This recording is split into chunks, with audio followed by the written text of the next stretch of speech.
What's going on, guys? So by now there's a good chance you've seen these PS5 renderings that have been circulating the internet for the last few weeks.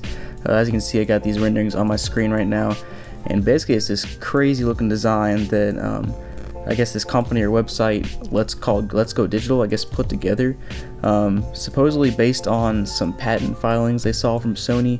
I'm not sure how true all the information is, but basically they said that they made these 3D drawings or 3D renderings based on some patent information that Sony filed.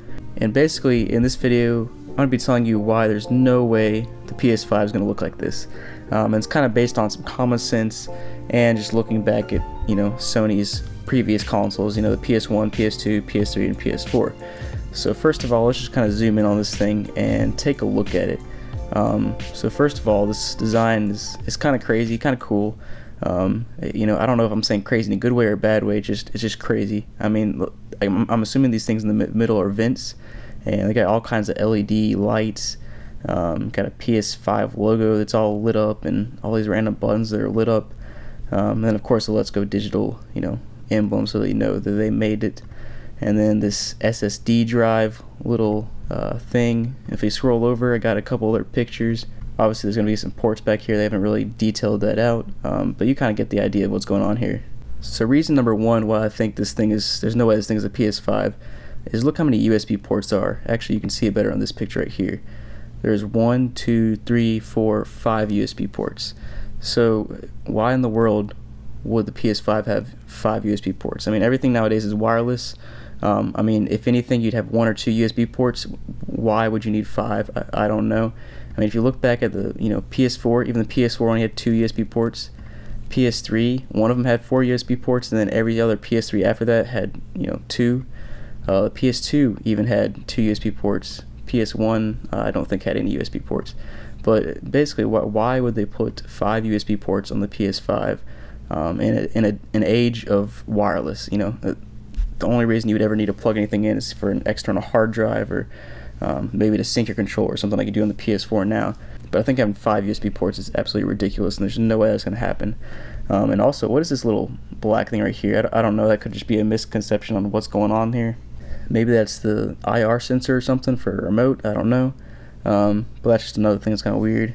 And another thing to look at is, it's all cool and all that they have these vents right here and these LEDs, but why would Sony waste so much space in the middle here, when they could do so much else with the space? They could put more power in it. They could slim the console down. They could put vents on the outside instead of the inside. I don't really get why they would put vents on the inside like this.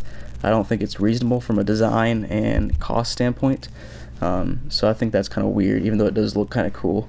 So another thing is, why is this console so huge? In an age of electronics are always trying to get more simplified, more condensed, a smaller form factor. This thing is massive. I don't think there's any way that they release a console that is this size. I mean, look at the PS4. It's reasonably sized. Even the PS3 wasn't this big.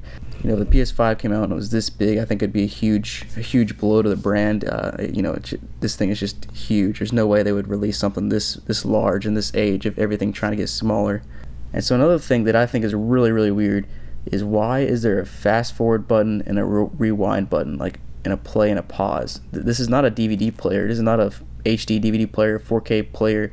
This is a game console. Why would there be physical buttons on the front for fast forward, rewind, play, and pause? That's just another thing. Like, nobody's gonna get up and press a button on their console to fast forward. That's what you have a remote for. I don't even know why they would even include that or think that's gonna be there. And then also this little SSD drive imprint, and I know that's just something they're sticking there to signify there's going to be SSD drive, but there's no way they actually put a label that says SSD drive on it.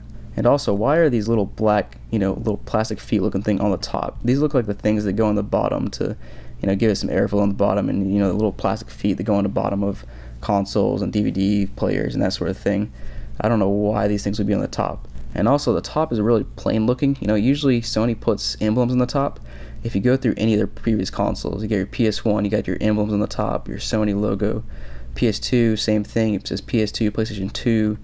PS3, you can't see it here, but they had a big giant PlayStation 3 logo on the top. PS4, again, you got a logo. It's a little bit more plain, but there's still a logo. PS5, I don't think they would ever, just leave it completely blank. And also, it's kind of a weird color. Like, why would it? I'm not sure. They always go with the same like gray and black themes, but this is kind of like a navy blue type of deal that's they're trying to tell me here. PS4 was black, PS3 was black, PS2 was black, PS1 was gray. You know, I don't think they go to this weird, interesting, different blue color. So there you go, guys. That's my thoughts on this PS5 rendering that we've been seeing circling the internet for the last few weeks. No knock on whoever made this 3D rendering. I know they're just doing it based on what they've seen online and, you know, patent filings, that sort of thing. But, you know, I don't think there's any way that the PS5 comes out looking anything like this. I mean, it could be a little bit abstract, but there's no way it's this large or has these weird buttons on it, and, you know, just other things I mentioned. I don't think there's any way it comes out like that.